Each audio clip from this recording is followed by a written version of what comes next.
नाही बरं का. मनुष्याचा परमार्थ हा भीतीपोटी आहे. देवासाठी परमार्थ करणारे लोक थोडे आहेत. लक्षात ठेवा.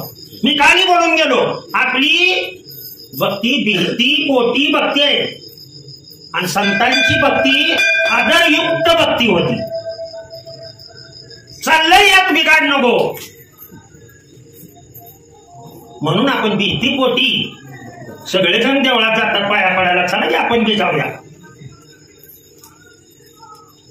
इथं लक्ष्मी मंदिरामध्ये सर मी फक्त आणि फक्त देवीला भेटण्यासाठी आलो. माझं काय सुद्धा दुसरं मत अजिबात नाही. मला फक्त देवीची भेट घ्यायची आहे. जगात असा एकही माणूस नाही.